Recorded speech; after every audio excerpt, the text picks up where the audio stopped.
देखते होता हमारे उड़हिया बैठी के पिपरा के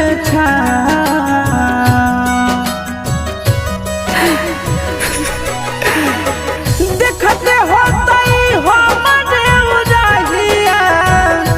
बैठी के पिपरा के रुक रुक रुक अरे टरेनिया रुक रुक रुक रे टरेनिया ले ले चल जनुआ के गाँव रुक रुक रुक रे टरेनिया।